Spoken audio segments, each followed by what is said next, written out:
기자님 질문. 예. 네, 반갑습니다. 안녕하세요. 어떻게 선거운동을 잘 돼가시는지, 예. 후보도 어떠하신지 궁금합니다. 네네. 저 이곳에 온 지 한 달 정도 됐는데요. 현장에서 느끼는 그 밑바닥 민심, 현장감은 아주 호의적입니다. 저한테. 다녀보면은 진짜 못 살겠다. 그리고 점포 같은 곳에 가보면 텅텅 비어 있습니다. 너무 힘들어하고 표정 자체가 좀 생기가 없습니다. 지역분들이. 이 지역만 그런 건 아닐 거예요.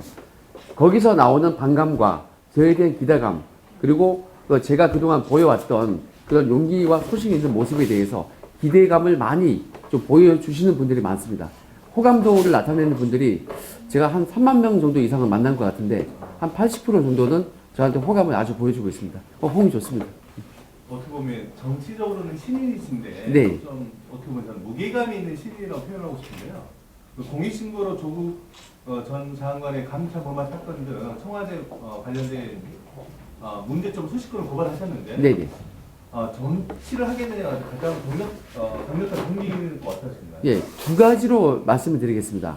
일단은 제가 이 계기가 된 것은 청와대에서 흔히 폭로라고 하죠. 저는 양심선언, 그리고 공익신고라고 하는데요. 이걸 제가 무려 35가지를 했습니다. 그 과정에서 크게 터진 것이, 성과가 나왔던 것이 이 조국 사건이죠. 조국 그 유재수 감찰 무마 사건. 요걸로 인해서 조국과 백운우, 그리고 박형철 비서관, 이 세 명이 기소가 됐고, 그리고 그 유재수는 구속 기소가 됐습니다. 그리고 그 이전에 환경부 블랙리스트, 이걸로 인해 가지고 전 환경부 장관, 그리고 신미숙 인사비서관이, 전 인사비서관이 기소가 됐습니다. 총 한 7명 정도가 구속 또는 불구속 기소가 됐는데요. 그런데 저는 제가 했던 것 중에 2건밖에 안 되는 거예요. 저는 무려 35가지를 했는데 아직 수십 건이 남아 있습니다. 그것을 제 의도대로 된 건 아니에요. 아직은 시작도 안 했습니다. 그것을 제가 제도권에 들어오게 되면은, 제가 힘이 있게 되면은 그것을 제 손으로 직접 마무리하고자, 그래서 이제 문재인 정권을 한번 제대로 심판해 보고자, 그런 마음에 제가 정치를 시작하게 된 것이 있고요. 두 번째는 특히 이 강서을 지구, 이 강서구에 제가 온 것은 제 이름을 보면은 이 지역에 제가 특화된 면이 있습니다. 예를 들어서 제가 그 청와대 오기 전에 그 대검 중수부, 거기 범죄 수익 환수 전담반, 여기 제가 창설 멤버인데요. 여기에서 제가 6년 반을 근무했습니다. 만으로. 한 횟수로 한 8년에 걸쳐서 일을 했는데, 그래서 제가 환수 전문가죠. 환수 전문가이기 때문에 이 지역에 특화되어 있다, 이런 말씀을 먼저 드리고요. 그럼 왜 그러냐면은 이 지역에서 처음으로 개발했던 마구 개발 이익이 그 재원 조달의 기준으로 한 10조 정도 됩니다. 그 돈을 제가 환수해 오겠다, 이거 공약인데요. 이게 제가 환수 전문가이기 때문에 그 돈을 환수해서 이 지역에 직접 투자를 하겠다, 이것이 제 공약의 핵심 부분인데, 여기에 제가 특화되어 있는 그 환수 전문가이기 때문에 이 지역이 저를 전략 공천한 거 아닌가, 그렇게 생각하고 있습니다. 그래서 이제 다시 정리를 하자면은 그 2마리 토끼를 다 잡는 거죠. 문재인 정권 심판을, 나머지 공익신고를 마무리함으로 인해서 완수를 하고, 그리고 이 지역 발전을 위해서 환수해서 박원순의 서울시로부터 부당 이익금을 환수해서 여기에다 투자하겠다, 이 2마리의 토끼를 다 잡기 위해서, 그래서 제가 정치를 시작하게 되었다, 이렇게 제가 말씀을 드리겠습니다. 방금 전 질문에서 답이 조금 다 어느 정도 나온 네. 것 같긴 한데, 그러면 그 핵심 공약이라는 부분들을 같이 네. 한번 짚어주시면 감사하겠습니다. 자, 핵심 공약을 이제 그 전제가 뭐냐면은 이 지역 자체가 현재 상황이 어떠냐면은 좋은 것은 뺏어 가버렸고 안 좋은 것은 이곳에 들여왔다. 이것이 이제 이 지역의 지금 상황입니다. 그래서 저는 반대로 하겠다는 거죠. 그들이 갖고 간 좋은 거 다시 환수해서 뺏어 오겠다. 그리고 이 지역에 안 좋은 거 들여온 거, 그 열병화 발전소 등등, 뭐 수소 생산 기지 등등 해서 아직도 불씨가 남아있고 진행 중인데, 그것을 우리는 이제 몰아내겠다, 반드시 저지하겠다, 혐오시설은 이 지역에서 저지하겠다, 이것이 제 핵심 공약입니다. 그런데 이제 좀 구체적으로 말씀드리면은 제 공약 중에 그만 환수해서 가져온 돈, 또는 제가 의정 활동을 통해서 예산을 끌어왔다면은 그 돈을 어떻게 쓰느냐, 이것을 봤을 때에는 요새 지금 우한 폐렴 때문에 가장 문제가 되고 있는데, 저도 이제 집에서 지켜보고 있으면은 제가 2아이의 아빠거든요. 만 7세, 만 3세의 아이가 2이가 있습니다. 그런데 지금 보면은 가정주부들이, 엄마들이 아이들을 학교에 못 보내요. 심지어 학원도 못 보내고 있습니다. 오로지 집에 갇혀 있습니다. 그러다 보니 학교나 학원 가 있는 시간 동안 쉴 수가 있었는데 그걸 못하니까 너무너무 엄마들이 힘들어하고 있습니다. 그래서 그것을 이제 노인정이 있듯이 엄마정, 엄마 쉼터를 마을마다 동마다 만들어서 토탈 이제 아동 토탈 케어 시스템을 그 센터를 만들어 두고 동별로 엄마 쉼터를 만들어서 잠시나마 엄마들의 노고를 좀 쉴 수 있게 하고 그 예를 들어서 이제 그 센터를 만들어서 엄마 쉼터를 만들어서 그곳에서 아이들은 엄마를 찾지 않고 재미있게 놀 수 있는 공간을 만들어 두고 그것을 지켜볼 수 있는 옆 공간에 엄마들이 이제 상대적 박탈감이 있었던 엄마들이 예술 작품을 보면서 여유를 좀 느낄 수 있거나 아니면은 음악 감상이나 차를 한 잔 마시면서 조금 소통하면서 쉴 수 있는 그런 공간을 제가 만들어 드리고자 합니다. 이것이 공약에 좀 요새 지금 제가 야심차게 추진하고 있는 공약이고요. 그것만 하는 것이 아니고 그러면 엄마들이 소통하는 그 공간에서 그 일자리 창출을 위해서 엄마들이 취업을 할 수 있게 취업 상담도 그 같이 겸할 생각입니다. 이렇게 해서 이제 엄마들을 쉬게 해주고 동시에 그러면 엄마들이 아빠들을 덜 괴롭히지 않습니까? 그럼으로 인해서 여러 가지 생산성이 높아지는 그러한 효과를 제가 생각하고 있습니다. 그것만 있는 게 아니고 이제 예를 들어서 이제 추가로 좀 환수한 자금 또는 제가 끌어오는 예산을 가지고 생각하고 있는 것이 이 개화산 그리고 이제 방화 지하철 차량 기지 그리고 방화 건폐장 부지 그리고 천안 물재생센터 이렇게 큰 부지가 있습니다. 어마어마하게 넓은 부지가 쫙 연결되어 있는데요. 이곳을 개발해서 제2의 서울숲 그리고 제2의 뭐 워커힐 이렇게 이 동네도 이 강서구도 국민들이 자부심을 가지고 목동 못지않게 정말 좋은 도시로 느끼고 행복하게 살 수 있도록 그렇게 제가 이 계획을 하고 있습니다. 아무래도 그리고 제가 추가로 말씀드리면요. 그 제가 청와대 특감반을 그 3번 있었습니다. 김태우라고 하면은 흔히 이제 뭐 검찰 수사관 조사를 많이 했고 청와대 특감반에서 정보 수집하고 감찰했던 그렇게만 알고 있는데요. 제가 청와대 세 정권이 있었습니다. 이명박 정권, 박근혜 정권, 그리고 이 문재인 정권 세 정권에서 다 특감반 활동을 했는데 그 뭐 하는 곳이냐면은 그 정부 중앙 부처예요. 담당하는 곳이. 그럼 이제 환경부, 국토부, 뭐 노동부, 그리고 농림부, 그리고 산업부 등등 주로 이제 기재부 포함해서요. 이 우리나라의 경제부처입니다. 여기를 제가 세 정권을 했기 때문에 거의 빠짐없이 모든 부처를 대부분 감찰을 해봤어요. 그러면 감찰 대상이 장차관이거든요. 주로 장차관 1, 2급 실국장입니다. 그러면은 그 부처에 돌아가는 모든 일을 알게 됩니다. 특히 이제 이거는 왜 이렇게 일을 하지? 이거는 이러한 문제점이 있기 때문에 부처가 잘 돌아가지 않는다. 이런 것을 감찰하는 것도 많기 때문에 저는 그 전체 전국적인 이 경제 상황에 대해서 제가 진단을 할 수 있습니다. 그런데 그 상대적으로 지자체는 작습니다. 상대적으로. 그 제가 했던 일에 비하면은 양적으로 그리고 질적으로 좀 작기 때문에 중요하긴 중요한데 업무적으로 이게 강도가 업무 양이 작아요. 그래서 제가 여기에다 집중을 하면은 그 제 경험을 살려서 훨씬 일을 잘할 수 있지 않을까라고 생각하고 있고 그러한 경제부처에 대한 제 조예가 깊기 때문에 충분히 이 지방 행정에 대해서는 더욱더 잘할 수 있다고 그렇게 생각하고 있습니다. 감사합니다. 그 청와대 민정수석실 백원우 별동대 쪽에 일하다가 국당금 산청을 했던 백무수석관이 있습니다. 네. 최근 그 아이폰이 잔금 해제가 되었다고 하는데 그 국가 권력의 문제점에 대해서 여러 가지 직접적으로 공익 신고를 했던 당사자로서 이 사건이 어떻게 좀 전개가 될 것 같습니까? 제가 일단 제 경험을 돌아봤을 때 저나 그 백수사관이나 똑같은 감찰관 아이오입니다. 그리고 둘 다 똑같은 검찰 수사관 출신이고 저하고 매우 친합니다.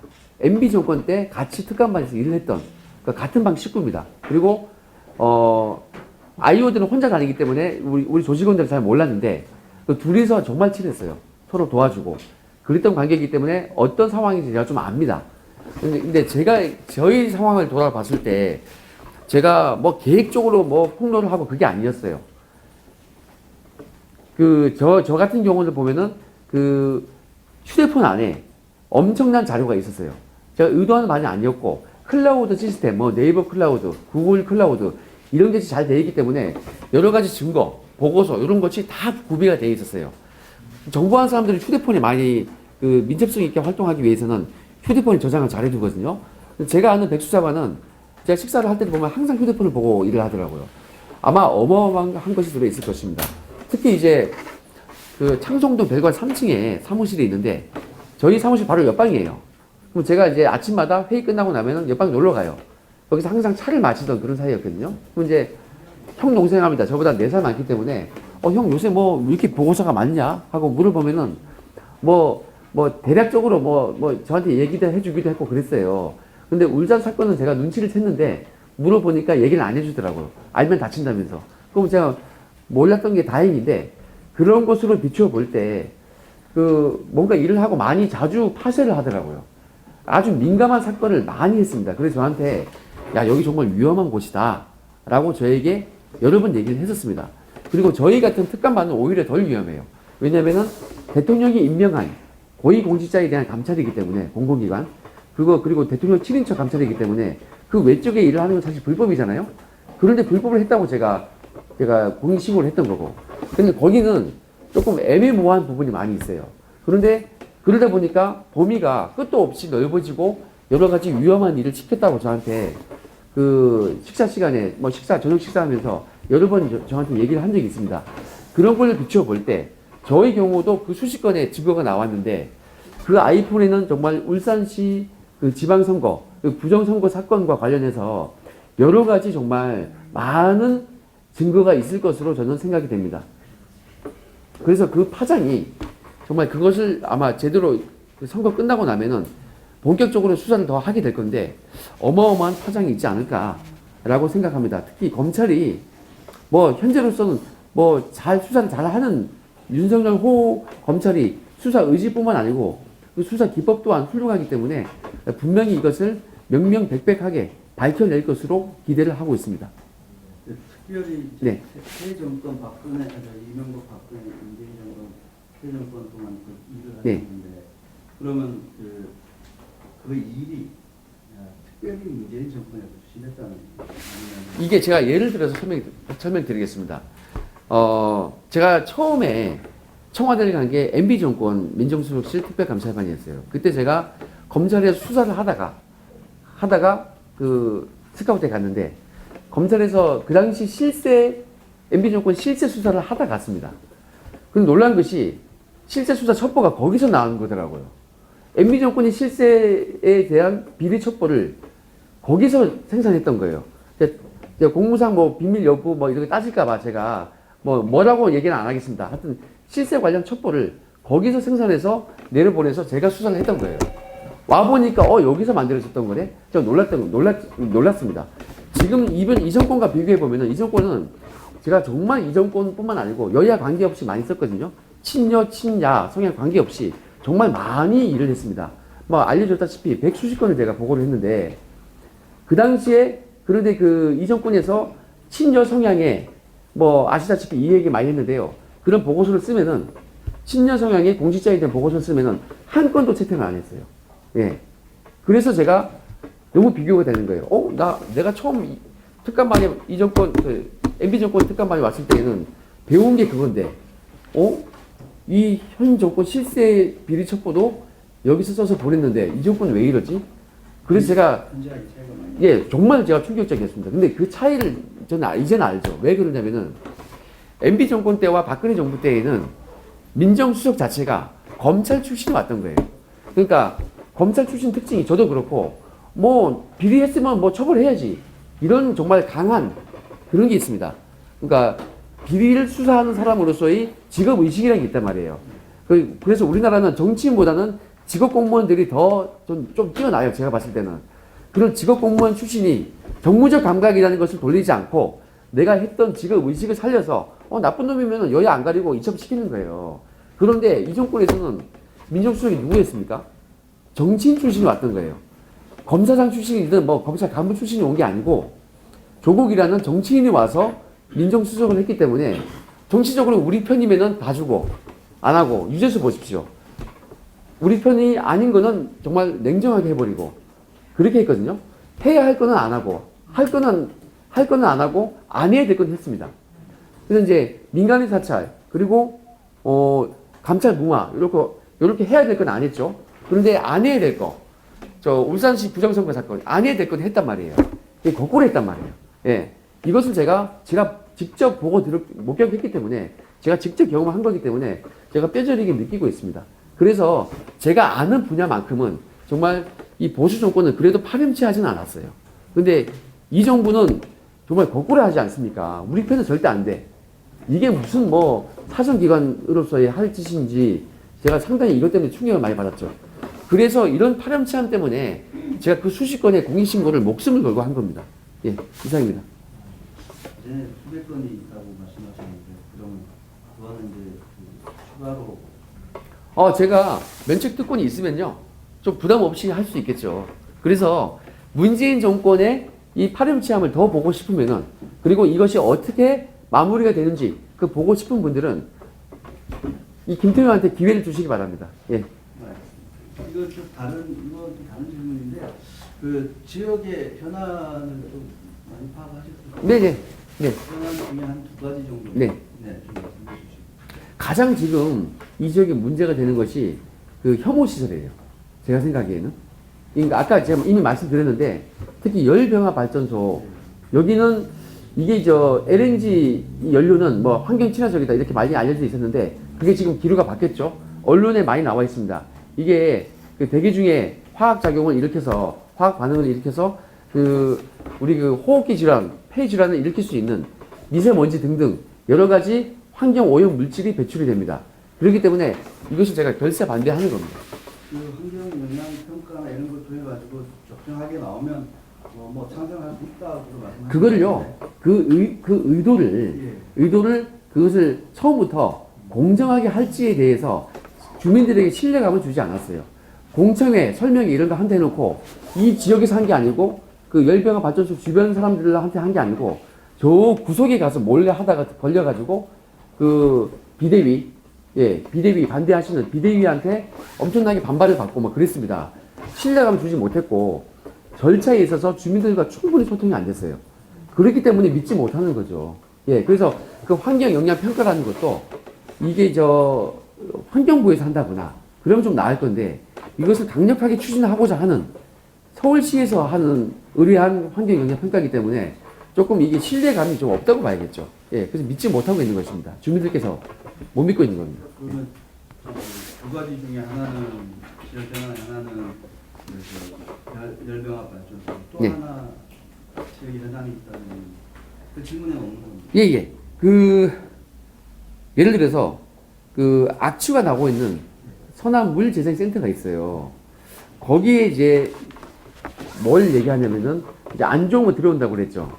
거기에다가 이게 지하화 시켜가지고 우리는 아까 말했던 제2의 서울숲 이렇게 좀 잘 만들고 싶은데 좀 주민 친화적인 그런 주민들의 복리 증진을 위해서 하고 싶은데 뭘 하고 있냐면은 임대주택이나 이런 것도 들어오려고 하는 거예요.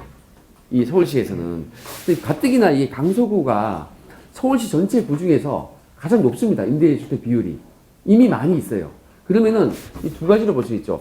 이미 이곳에 주택을 보유한 분들께서는 싫어할 거 아니에요. 아무래도. 그런데 이미 임대주택에 거주하는 분들도 그 복지 혜택이 커지기 때문에 분산이 되기 때문에 그분들도 손해입니다. 그래서 내 집 앞마당에 무조건 안 돼가 아니고 그것을 여러 구에 좀 분산을 시키면 좋을 건데 왜 유독 이 강서구에 이 안 좋은 거는 다 들어오느냐. 예, 저는 이런 입장입니다. 하나만 더 그 마곡지구 개발해서 한 10조 원 정도 네. 개발 이익이 났다고 말씀하셨잖아요. 네. 그래서 이제 그 국회에 들어가시면 그 일정 부분을 환수를 해서 강서구에 이제 재투자를 하겠다는 네. 말씀이신데 네. 혹시 그럼 어떻게 환수를 해서 그럼 어떻게 강서구에 뭘 어디다가 투자를 하실까요? 네. 어디다 투자할지는 제가 아까 뭐 여러 가지 얘기를 했죠. 예, 뭐 엄마 그 쉼터라든가 그 동별로 있는 그리고 그 아까 제2의 코엑스, 제2의 서울숲, 제2의 워커힐 이렇게 이제 이 지역을 다시 한번 원한 대로 원래 이 마곡 그 신도시라는 것이 그 워터프런트만 해도 1조 상당히 가까운 거였는데 이게 까지고 깎여서 5분의 1 수준 그 2천억 상당의 지금 연못 수준의 호수로 돼버렸거든요. 이 일산 호수 공원보다 훨씬 못하는 이상하게 돼버렸어요, 지금. 이게 지금도 물론 옛날보다는 좋겠지만은 우리가 여기 이 지역 국민들께서 갖고 있는 기대감이라는 게 있었어요. 오세훈 서울시장과 김성태 의원이 함께 했던, 개혁했던 그 원안에 비해서 5분의 1도 안 되는, 5분의 1밖에 안 되는 정말 그 기대감에 비해서 너무 못하게 됐어요. 이것을 다시 원안대로 한번 살려보겠다는 거예요. 예. 그런 입장입니다. 예. 그런 입장인데, 그 환수를 함에 있어서 그 상대방 쪽에 부당행위를 좀 밝혀야 되는 거죠. 그거는 제가 여기서 보안 사항이기 때문에 다 말씀 못 드리겠습니다. 아니에요. 제가 정보력을 발휘해서 제 주특기가 범죄 정보 수집 아닙니까? 상대방에 대해서 뭐가 잘못된 것에 대한 정보를 수집해서 그것을 입증해서 환수를 해와야죠. 부당행위라는 것을 입증해서 환수를 해서 그 다음에 이 지역에 투자하겠다. 그리고 환수한 돈만 있는 게 아니에요. 제가 정상적인 그 전통적인 방법, 의정 활동을 잘 해서 예산도 잘 끌어와야 되지 않습니까? 그런데 예산을 끌어오에 있어서 예산이면은 기재부 담당 아닙니까? 예. 제가 그 신재미 잡겠다고 기재부 한번 간 적이 있었죠. 직원들하고. 거의 모든 정부 부처를 제가 해봤고, 거기에서 뭐가 잘못됐는지 저는 많은 약점을 알고 있습니다. 그래서 공직자들이 저에 대해서 상당히 좀 부담스러울 거예요. 저는 가서 예산 타올 수 있는 자신이 있습니다. 그러니까 예. 서울시하고 협의해서 환수 협의를 하겠습니까? 뺏어와야지. 그러니까 예. 그다음에 이제 그렇지 않으면 예. 이게 거기에 그 부정한 방법으로 가져간 돈도 그걸 밝혀내서 환수하겠다 이런. 네, 여러 가지 제가 방법이 있습니다. 그 정보를 제가 지금 공개를 할 수는 없는 거고, 예. 그렇게 이해해 주십시오. 예. 네. 모두 후보가 제일 중요한 마지막 질문 같은데 끝으로 단선대 자신 있으신가요? 자신이 넘치죠. 제가 지금 아까 말씀드렸다시피 현장감, 밑바닥 민심은 다녀보면은 이 정권을 제발 좀 혼내줘라. 제대로 좀 해라. 예. 근데 그걸 제가 하다 온 사람 아닙니까? 이 정권을 제가 제대로 혼쭐을 내다가 교국을 기소시키고 백원을 기소시키고 여러 가지 일을 하다가 제가 왔어요. 근데 그거를 확실히 마무리하겠다는 거고, 거기에 대해서 저에 대한 기대감이 많이 있습니다. 저를 전략 공천한 것도 여기 이러한 것을 좀 제대로 한번 좀 이 파렴치한 이 정부를 제대로 침판 좀 해주라. 거기에 일조를 좀 해라. 그래서 제가 최근에 친문공자 특위위원장으로 제가 임명이 됐거든요. 그런 거에 대한 기대감이 있기 때문에 제가 그걸 완수하겠다는 거고, 거기에 대해서 저에 대해서 이 지역 국민들도 많은 기대감이 있습니다. 그래서 이제 그런 것을 제가 느끼기 때문에 그러한 면에서 저에 대해서 호의를 많이 보이고 있습니다. 그리고 제가 아는 정보로는 지금 차이가 없습니다. 거의. 지금 오차범위 접점을 알고 있고, 제가 아는 정보로는. 그리고 그 이후에 며칠 전에 이번 주 월요일이죠.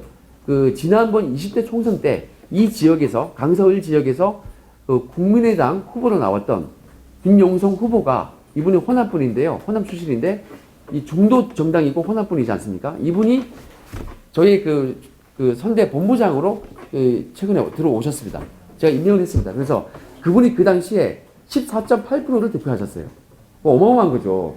지금 오차범위 접점에서 지금 치열한 접점을 하고 있는데, 현재 상태로는. 근데 저는 지금 알려지고 올라가고 있는 상황에서 접점이라면은 제가 훨씬 유리한 상황이라고 믿고, 그리고 거기에 반영이 안 된 것이 아까 말씀드렸던 김용성 전 후보가 저한테 왔던 거거든요.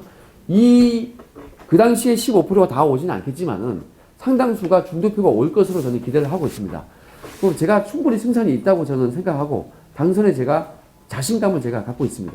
네. 알겠습니다. 인터뷰 응해 주셔서 감사합니다. 네, 고생하셨습니다. 예, 감사합니다.